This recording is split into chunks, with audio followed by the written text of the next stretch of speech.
Балдарым,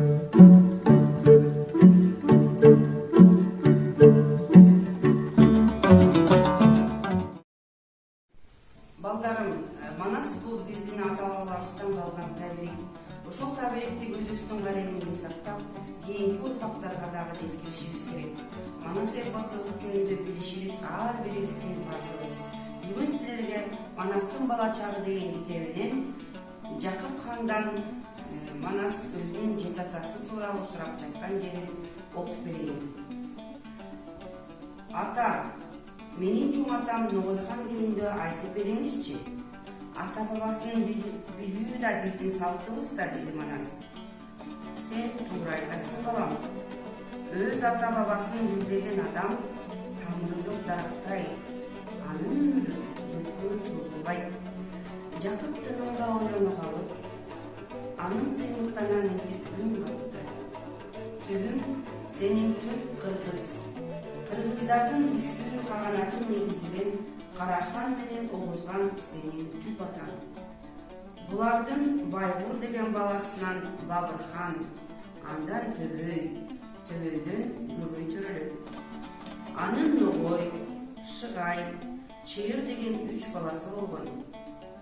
Чоң атам Ногой Кытайларды сүрүп чыгып, бүт Алатоо жерине бийлик жүргүзгөн. Ага Кашкар менен Карашар кошо баштаган.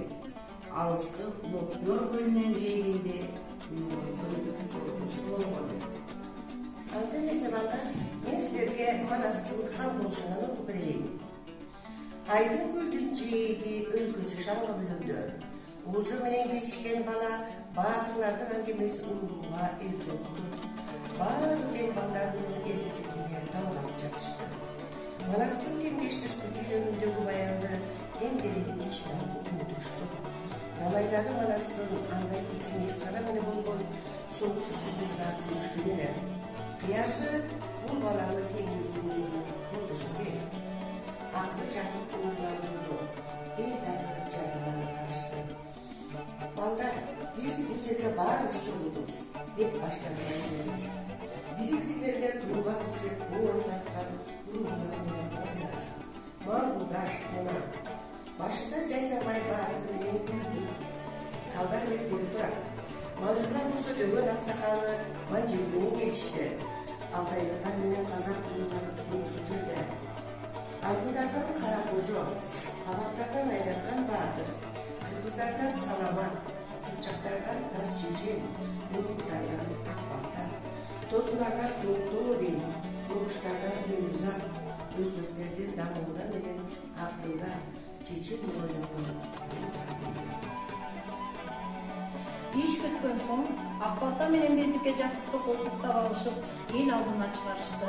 Сүттөй ак кийизге аны отургузушмак. Ошондо Жакып каршы болду. Эмнегедир көзүнөн жаш куюлду. Мен бактылуу экенмин. Эл журтум ушундай ишеним көрсөтүп жатат. Ыраазымын, бирок менин жашым өттү. Мени күнөөгө батырбагыла. Баламан хандыкты талашат белем, деди. Толкунданган карыя жакшылыкка эркеп ыйлап жиберди. Татыктоону шайлагыла. Анткени менен баары бир аны ак кийизге алып барып, жанына Манасты отургузушту. Эл кийизди жапырт көтөрүп, 7 кадам аттап, анан жерге коюшту. Жакып кийизден туруп четке басты. Ак кийиздеги Манасты кубаттаган элди 7 жолу айлантып чыгышты. Андан соң аны атасынын жанына отургузуп, хандык белги жыгасы бар баш кийим кийгизишти.